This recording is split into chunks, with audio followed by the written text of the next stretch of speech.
chaque année, des films défoncent tout au box-office. Des films remportent un énorme succès auprès des spectateurs et donc enregistrent un nombre d'entrées incroyable. Et donc il y a plusieurs films depuis le début du cinéma qui sont dans le top 10 des plus grands succès au box-office. Et je me suis dit que ce serait pas mal de vous le partager, ce top 10, parce que c'est quand même quelque chose qui est incroyable.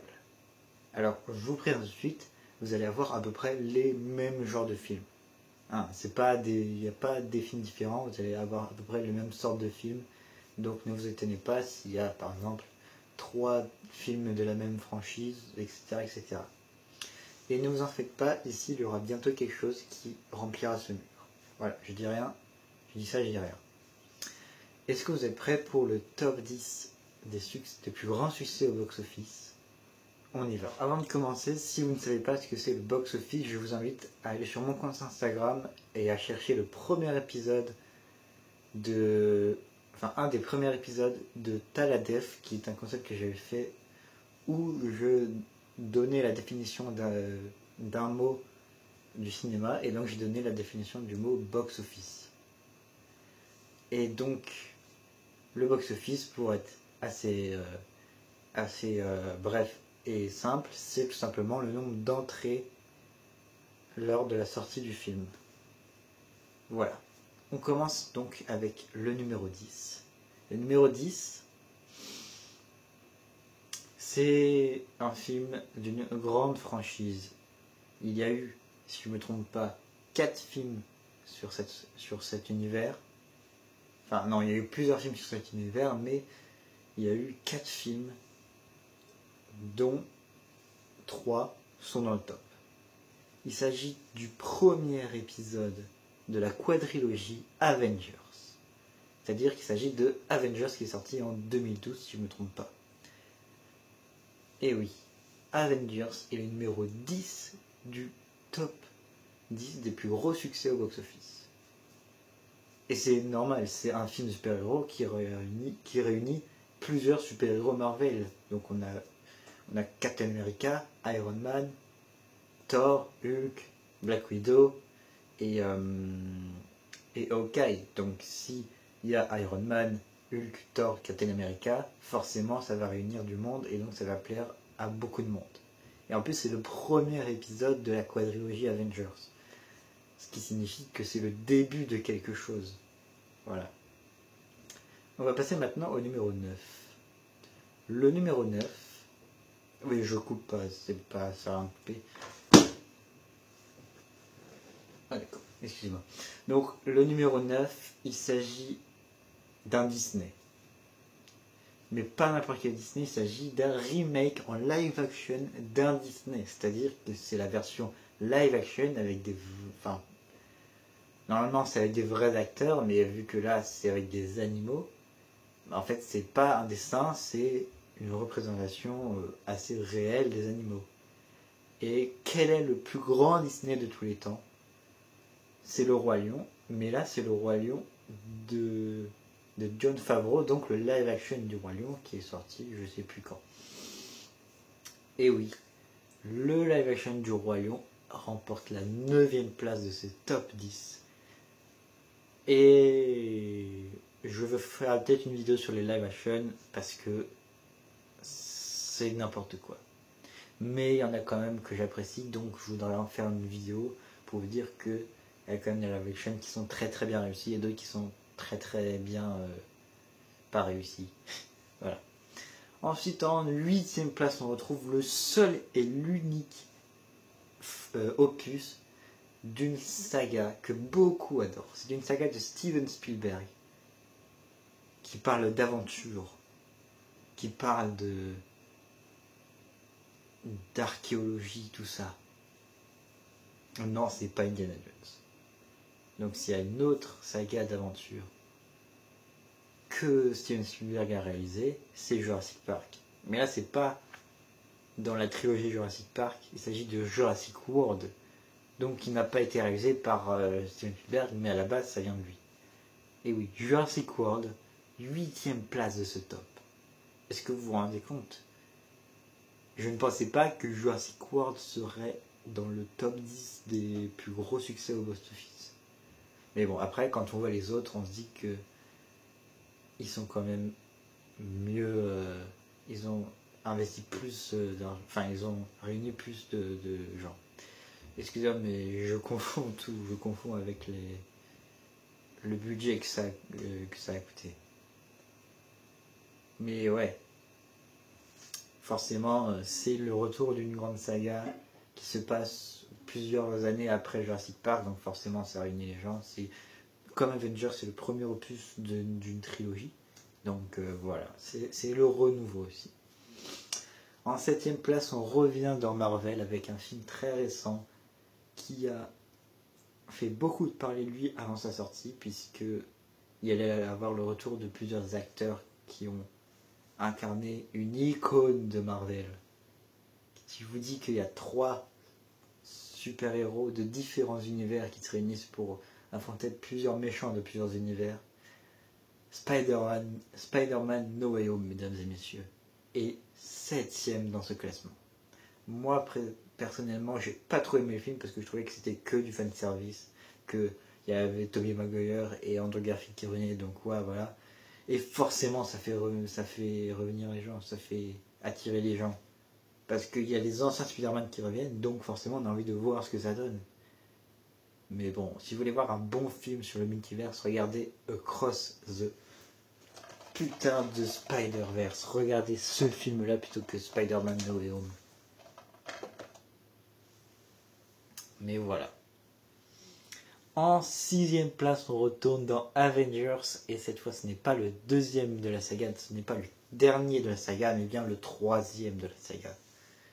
Avengers Infinity War. Et évidemment que ça attire du monde, puisque c'est plus qu'Avengers cette fois, puisqu'il y a plus de super-héros, il y a Spider-Man qui revient, il y a Doctor Strange, il y a Gardiens de la Galaxie.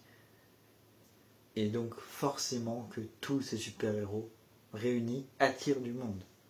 C'est comme si, je sais pas moi, vous faisiez un jeu vidéo avec tous les personnages de jeux vidéo. C'est-à-dire un Smash Bros, mais avec tous les personnages de jeux vidéo.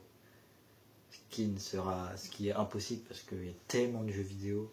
Mais imaginez juste un jeu vidéo avec tous les personnages de jeux vidéo. Ce serait incroyable.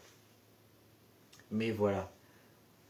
Avengers Infinity War rejoint la 6e place de ce top et on va passer au top 5 des plus gros succès au box-office. Et on commence avec le 5e et pas des moindres. C'est l'épisode d'une grande saga, une des plus grandes sagas. Alors ce n'est pas Harry Potter, malheureusement Harry Potter n'est pas dans ce top. Ce n'est pas non plus le Seigneur des Anneaux. Le Seigneur des Anneaux arrive mais beaucoup plus loin. Il s'agit bel et bien, mesdames et messieurs, de Star Wars. Et ce n'est pas un épisode de la prélogie ni de la trilogie, mais bien de la postlogie. Il s'agit du numéro 7. Et tout comme Jurassic World, c'est parce que c'est le retour de Star Wars, avec certes de nouveaux personnages, mais c'est le retour d'une saga que beaucoup de gens apprécient. Et donc forcément, quand on voit Star Wars, on se dit que ça va être une dinguerie. Même si bon, la postlogie est pas très dingue, on va pas se mentir. Mais c'est normal donc que Star Wars 7 ait attiré beaucoup de monde, puisque c'était le retour d'une grande saga. Voilà. On arrive au top 4, et là les 4 ce sont que des pointures. On commence avec un film qui est très très très très vieux. Enfin pas si vieux que ça, mais quand même qui date un peu. C'est un film d'un grand réalisateur qui défonce tout. Pour vous donner une idée, il y a 3 de ses films dans le top 4. Voilà. Et là, c'est un film qui raconte une histoire d'amour sur un bateau qui prend un iceberg et qui coule. Là, si je vous dis ça, vous savez quand même de quel film il s'agit. Il s'agit de Titanic, mesdames et messieurs. Titanic arrive en 4e place de ce classement. Et ce ne sera pas le seul film de James Cameron. Non, non, non. Parce qu'en numéro 3, on retrouve Avatar 2, mesdames et messieurs. Et ouais, Avatar 2, qui est sorti l'année dernière, si je ne me trompe pas, ou l'année d'avant. Je crois que c'était l'année d'avant, parce que je l'avais mis dans mon top, mais c'est le top de l'année d'avant, genre 2022. Mais oui, forcément, 11 ans après, il y a le second opus d'Avatar qui revient, donc forcément ça va attirer du monde, quoi. C'est un film que tout le monde a apprécié, sauf moi. Oui. Il faudrait que je parle de James Cameron parce que j'ai un problème avec ce réalisateur, mais j'en parlerai peut-être dans une petite vidéo comme ça. Mais pour les gens, Avatar c'est quelque chose de grandiose. D'ailleurs, là où je vous parle, il y a le jeu vidéo Avatar Frontier of Pandora qui est sorti, donc beaucoup de monde vont l'installer puisqu'il y a beaucoup de fans d'Avatar. Et je vais vous dire un truc, j'adore ce jeu vidéo. J'ai vu, bon, je n'y joue pas, j'ai juste vu un début du gameplay et franchement, il est plutôt qualitatif. Ça va peut-être me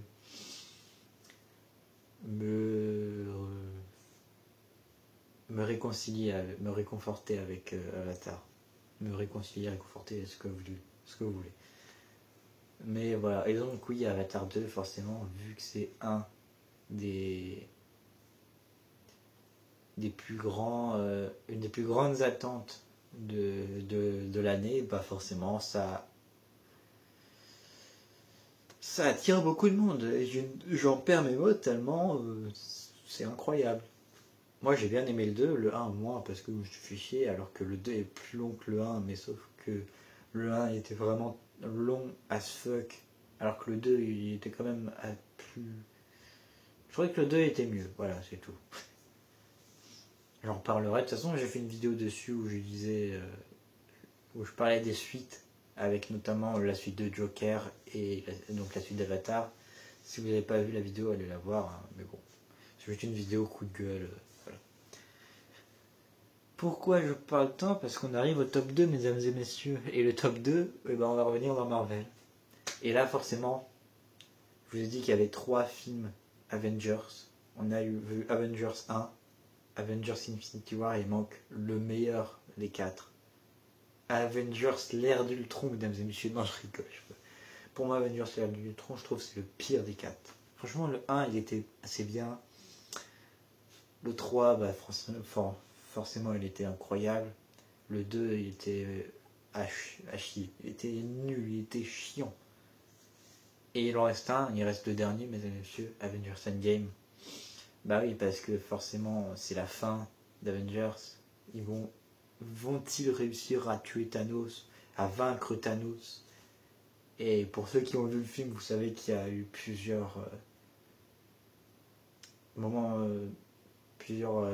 tragiques dans le film, donc forcément ça a réuni beaucoup de fans de Marvel parce que c'est un film que beaucoup attendaient. Et bah franchement, je regrette pas qu'il soit à la deuxième place, quoi, parce que c'est vraiment un des meilleurs Marvel. De toute façon, j'ai fait le top 10 des Marvel, je crois qu'il est dedans. Mais vraiment, quand je l'ai vu 2 fois ce film, je crois. Une fois au cinéma et une fois sur Disney+, parce qu'il est sur Disney+. Mais quand j'ai vu ce film, il y a une scène qui fait partie de mes scènes préférées, où il y a tout le monde qui sort des portails. Cette scène, vraiment, j'avais des frissons, j'étais là, oh, comme ça, là. C'était juste incroyable. Et bah aussi, pourquoi je parle beaucoup? Parce qu'on arrive au dernier film de ce top, mesdames et messieurs. Vous avez dit que James Cameron avait eu 3 films dans ce top-là. Eh bien, je vous ai pas menti, parce que après Titanic et Avatar 2, il en reste un que beaucoup ont aimé, quoi. Mais pas moi. Avatar. Mesdames et messieurs, Avatar, oui, est le premier film de ce top. Et le plus grand succès au box-office depuis je ne sais pas combien de temps. Il y a beaucoup de films qui ont essayé de le dépasser, mais qui n'ont pas réussi. Ça fait des années qu'il est dans le top, qu'il est le numéro 1 des plus gros succès au box-office. Et je pense qu'il y restera longtemps. Donc voilà. Mais Avatar, forcément, c'est un film Bon là j'ai pas trop d'arguments parce que c'est pas un retour, c'est pas une suite, c'est juste un film qui est comme ça. Mais si vous voulez voir pourquoi Avatar a eu des succès, je vous conseille d'aller voir la vidéo de Sofiane qui en parle. Je l'ai vu hier et franchement, je comprends assez bien l'ampleur que ça a eu, tout ça. Il y a eu pas mal de jets dérivés, etc. Et voilà. Et oui, en ce moment, je regarde des vidéos de films que je n'aime pas, peut-être pour me réconcilier avec ces franchises. J'ai regardé des vidéos sur Harry Potter, parce que Harry Potter, j'aime pas trop ça. Je suis pas fan non plus, mais j'aime bien, mais j'aime pas trop ça. J'ai regardé Harry Potter, j'ai regardé Avatar, donc voilà, j'essaie de me réconcilier un peu avec ce que j'aime pas. Parce que je suis un peu aigri en ce moment. Mais voilà, Avatar en première position. Sinon, il y avait d'autres films qu'on retrouvait dans le top, comme par exemple, je crois en numéro 20, on avait La Reine des Neiges. En numéro... je crois que c'était entre la 11e et la 20e place, il y avait Barbie aussi. Voilà. Barbie, franchement. Et évidemment, comme je vous l'ai dit, il y a Le Seigneur des Anneaux, et puis il y a sans doute eu... il y a eu sans doute Harry Potter ou The Dark Knight, mais voilà. En tout cas, pour l'instant, le numéro 10 est dans cette vidéo. S'il y a des films que vous n'aimez pas, ou je peux rien vous dire en fait, c'est pas mon top. C'est le top 10 des plus gros succès au box-office, donc ce n'est pas ma faute. C'est votre faute. Mais voilà. Moi, par exemple, il y a Avatar qui est en première place, je ne tolérerai pas ça. Je veux qu'il y ait un film qui dépasse Avatar. Mais voilà. Voilà, j'espère que cette vidéo vous aura plu. N'hésitez pas à me dire si... faites rien. Parce que c'est pas mon top à moi, c'est le top de plusieurs gens. C'est la première fois que je fais un top qui n'est pas de mon avis. Parce que d'habitude, c'est des tops qui est en fonction de mon avis. Sauf que là, c'est vraiment vous. C'est tout le monde, quoi. C'est le monde entier qui a décidé de ce top. Et j'espère que vous êtes d'accord avec le monde entier, sinon, c'est la Troisième Guerre mondiale. Mais je peux rien pour vous à ce stade-là. Mais sinon, on se donne rendez-vous très bientôt pour de nouvelles vidéos. Ciao.